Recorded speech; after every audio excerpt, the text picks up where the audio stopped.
Sosok Wiwin Komalasari, ibu kades yang viral ikut aksi depan gedung DPR, gaya hedonnya disorot, ternyata dulunya artis.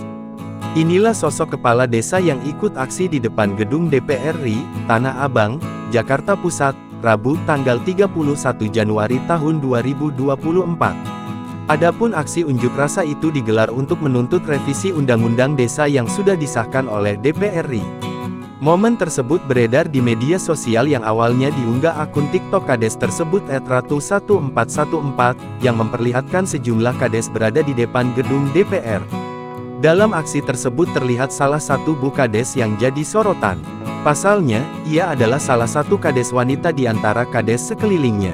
Bahkan penampilannya pun turut disorot saat aksi tersebut. Lantas siapakah sosok bu kades itu? Terpantau dalam akun TikTok miliknya, bu kades ini bernama Wiwin Komalasari.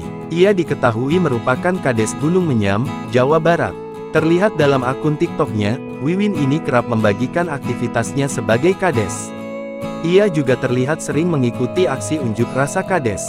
Tak hanya itu saja, ia juga kerap membagikan potret penampilannya yang dinilai hedon. Bukan hanya memamerkan kegiatannya, Wiwin juga kerap menunjukkan koleksi barang mewahnya di rumah. Bahkan rumah mewah pun jadi sorotan. Tak sedikit unggahannya itu mendapatkan komentar warganet. Diketahui, Wiwin telah menjabat sebagai kepala desa sejak 2021. Dari unggahan video yang ia bagikan, ternyata Wiwin memang sudah kaya raya sebelum menjadi kades. Usut punya usut, Wiwin bukanlah orang sembarangan, ia merupakan mantan pemain sinetron dan dikenal sultan sejak muda. Download Tribun X sekarang, menghadirkan lokal menjadi Indonesia.